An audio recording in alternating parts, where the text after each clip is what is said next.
Contamos la vida. Canarias a las 6. Eva Vega. Duerme Femés y en el silencio solo los ladridos de los perros, nada se ve, solo las sombras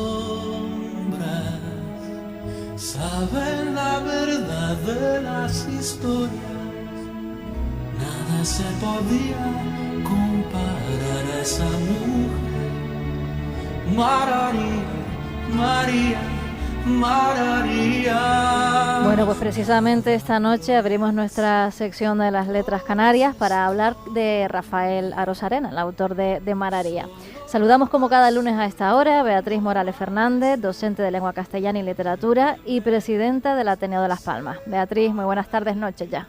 Muy buenas tardes, noches, Eva, encantada de estar aquí como siempre. Como decimos, hoy vamos a hablar de Rafael Arozarena, autor de Mararía, pero te quería preguntar antes por un acto que hay el próximo miércoles en el Ateneo de Las Palmas, un coloquio entre los candidatos a la alcaldía de Las Palmas de Gran Canaria, en el que además participa la ciudadanía. Sí, efectivamente, justo este miércoles 19 de abril, junto con la Universidad de Las Palmas de Gran Canaria y desde el Ateneo de Las Palmas, vamos a llevar a cabo el primer coloquio participativo titulado Juventud, Empleabilidad y Accesos a la Cultura, con aspirantes a la alcaldía de Las Palmas, los que han tenido hasta la fecha, la última legislatura, representación en el Pleno Municipal. Efectivamente, queremos además que este coloquio la ciudadanía pueda no solo asistir, sino participar, y por ello hemos habilitado a través de nuestras redes y medios la posibilidad de que las personas puedan hacer preguntas en torno a estos conceptos claves de empleo, cultura, sobre todo centrándolo en la juventud, ¿no? En la ciudadanía más joven, con el fin de que nos lleguen pues multitud de preguntas, las cuales luego aglutinaremos en varias cuestiones que se plantearán en este coloquio del miércoles. Pues qué interesante. Ahora sí, Beatriz, vamos a entrar en materia. Háblanos un poquito de Rafael Arozarena. ¿Quién fue? Sí, pues bueno, curiosamente fue un gran tertuliano, ya que hablábamos de coloquio, y efectivamente hemos traído a Rafael Arozarena hoy debido a que justo él fue, este año se celebra, mejor dicho, el centenario de su nacimiento. Él nació en 1923, un 4 de abril, justo este mes, y fallece justo en 2009, ¿no? O sea que tuvo una amplia vida en la cual desarrolló prensa, estudios vinculados al mundo de la naturaleza, a la biología, fue enfermero y fue escritor, y un gran tertuliano vinculado a la ciudadanía joven, ¿no? Desde pequeño, de hecho, hablando de los más jóvenes, fue un hombre dado, curioso a las artes, ¿no? Como todos los escritores y escritoras de los que hemos hablado, pero a él le marca mucho sus abuelos, porque cuando era pequeño, cuando tenía 6 años, se cuenta que una vez estaba leyendo el periódico junto con su abuela y se da cuenta de que hay unos textos en un periódico, una sección literaria, unos textos en columnas, y pregunta que qué son, y su abuela le dice: estos son poemas, lo más alto que puede hacer un hombre en su vida. Qué bonito. Claro, y a partir de ahí le marcó. Él, pues desde que es muy jovencito, empieza a escribir. De hecho, tuvo como profesores, por un lado, al escritor surrealista Agustín Espinosa, como para no después inspirarse para escribir, y por otro lado, también tuvo a Agustín Cabrera Díaz, el gran naturalista. Eso va a marcar, como digo, las dos facetas de su vida: la investigación académica vinculada al mundo de la naturaleza y la escritura por otro lado. Desde la década de los 40 empieza a escribir, primero en periódicos, luego publica poemarios, pero lo interesante dentro de la década de los 40 es su estancia. Saca unas oposiciones en la compañía telefónica y se va a trabajar y a vivir a Lanzarote, a Femés. Y claro, eso va a marcar su conocida obra, la novela Mararía. Es a partir de esa estancia por su trabajo que se inspira, por un lado, en el paisaje, ese paisaje grotesco, el cual él mismo manifiesta al principio que le impactó, como le pasó a Miguel de Unamuno, por ejemplo, en Fuerteventura. Pero por otro lado, vio la pobreza, pero también la riqueza cultural. Entonces él quiso manifestar a través de Mararía, por un lado, el habla canaria, por otro lado, la riqueza y la belleza de las leyendas, ¿no? El mito, pues en este caso que él se encuentra cuando llega a Femés, ¿no? Con Mararía, pero esto es real. Cuando él llega de verdad, le cuentan que había una mujer, cuando ya la ve él, es muy mayor, pero que cuando era joven era wow, era increíble, era preciosa. Entonces, a raíz de esa leyenda real, él crea Mararía. Y por otro lado ve la miseria de la posguerra. Entonces eso también va a marcar su literatura, sobre todo su novelística. Luego ya en la década de los 50, ¿no? De datos biográficos relevantes podemos destacar que empieza a trabajar como enfermero. Vuelve a Santa Cruz de Tenerife, porque él es de Tenerife, y estando allí pues se dedica a la escritura, pero también al mundo de la enfermería. Lo curioso es que muchos compañeros y compañeras de trabajo decían que era un hombre muy silencioso, que trabajaba de noche, que le encantaba escribir y por eso trabajaba en el horario normalmente nocturno para tener tiempo para ello, pero que siempre fue muy modesto, que le encantaba ayudar, trabajar para la gente, pero muy, muy modesto. Y eso también ocurrió en este caso en el mundo de las tertulias y de la escritura, porque siempre va a estar muy vinculado al mundo de los escritores y a la ciudadanía joven, pero no le gustaba destacar.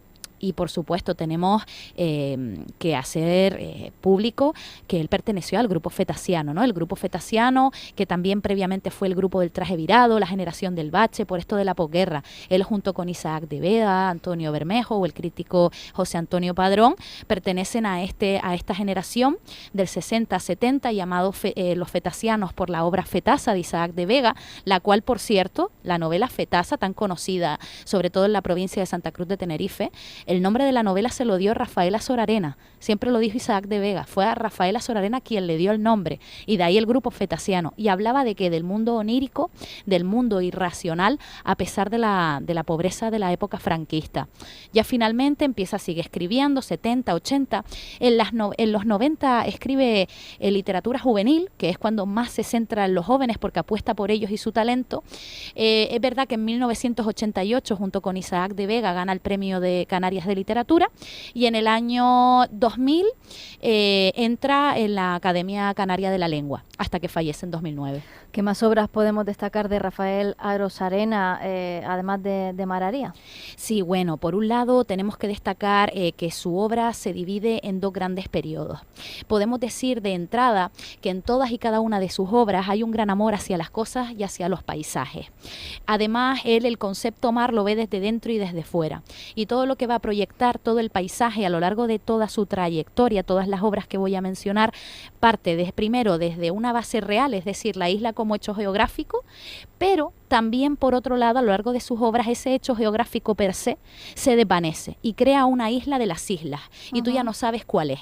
Ese mundo onírico fetasiano, a lo largo de todas sus obras, se va viendo cómo lo va alcanzando, porque él cree que el poeta debe ser capaz de superar la realidad y crear una realidad diferente que solo existe en la poesía.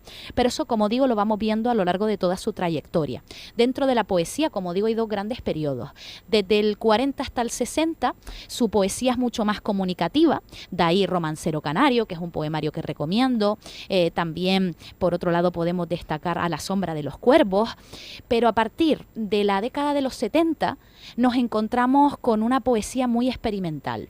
Tan experimental que de repente cuesta comprender algunos de sus poemas. Juega mucho con el habla, hay una gran ausencia de rima, pero hay mucho ritmo. Y bueno, por ejemplo, tiene una obra del 64 que es Aprisa cantan los gallos, que refleja la pesadumbre y la miseria de España, con unos versos tan bonitos como estos. No sabemos por qué nos plantaron en el huerto. Alguien puso nuestros pies en la tierra y una capa nos echaron sobre los hombros. Así fuimos en la noche para espanto de los búhos inmóviles, inamovibles, hombres de paja. ¿No? Habla, en este caso, del hombre quieto, de la mujer quieta que no se puede mover por esa censura. Entonces lo va destacando con belleza. A partir del poemario, el ómnibus, pintado con cerezas, es cuando encontramos, como digo, esa poesía experimental. Poliedro de mar es otro poemario súper experimental, donde crea un mar, y como digo, en todos los poemarios sucesivos se destaca pues esa creación de islas, de paisajes que no podemos encontrar en la realidad, que necesitas entender en el poema.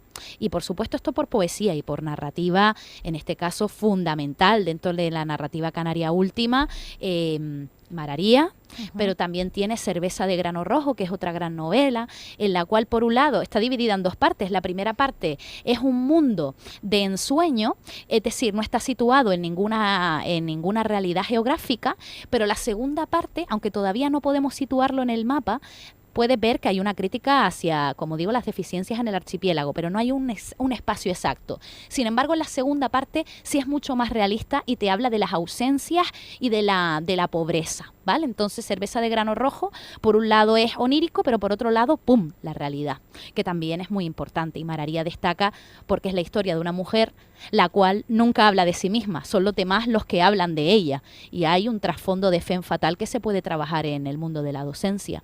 No olvidarnos de eso, que también escribió narrativa juvenil, obras muy, muy bonitas también, que yo creo que hay que destacar, y cuentos en el periódico La Tarde entre los años 40 y los años 60. Beatriz, para que nos dé tiempo, que son ya las 8:25, nos vas a leer un poema de Rafael Arozarena, cuéntanos. Sí, he traído uno de Poliedros de Mar, el último poemario que escribió, y justo este poema titulado Ruego a los vientos alisios. Dice así: llegar a la feliz frontera, la quinta esencia del país amigo. Atravesar la vidriera de los ojos, allá afuera ser libre, dejando atrás el vuelo lento de las mariposas, y avanzar hacia mí, ser cuchillo del aire como ala de vencejo, saltando sobre las nubes, rasgando el aire para herir el tiempo, sin desfallecer en el caracol de las nebulosas, la dulce espuma del cielo, la falsedad de las antiguas luces, el engañoso espejismo de una ciudad de promisión. Ni otra cosa me detenga, nauta de los siglos, perdido en el inimitable viaje hasta la frontera del universo. Fuera ya del normal calendario que vivimos, lléveme Dios y los buenos alicios, hacia ti que eres mi querencia, allí donde mi soledad termina y da comienzo tu piel. Qué bonito, y referencia a los alisios, ¿no? Se puede desgranar referencias a las islas. Sí, hay una gran referencia siempre al paisaje, a los alisios, al océano, a las olas, al viento. Efectivamente, hay mucha canariedad en sus paisajes. Aunque no sean paisajes exactos de la geografía canaria, siempre están los elementos naturales canarios en ella. Para leer alguna obra de Arozarena en la actualidad, de Beatriz, ¿cuáles son las claves? Yo destacaría sobre todo 3. La primera es la humildad y la constancia. Leer a Arozarena es leer humildad y constancia. Por lo que dije antes, un escritor dado a su trabajo, dado a la gente y dado a la escritura. Entonces, cuando lo lees, ves una inmensidad humana en todos los poemas, tan sentidos, tan carnales, tan sentimentales y profundos.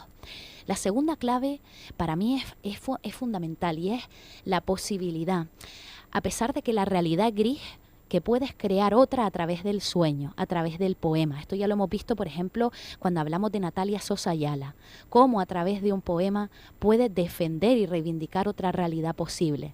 Entonces, esa segunda clave, que sobre todo va para la gente joven que escribe, ¿no? La posibilidad de hacer literatura para crear nuevas realidades, para sentirnos cómodos y cómodas, pero también para que la gente pueda acomodarse con nosotros.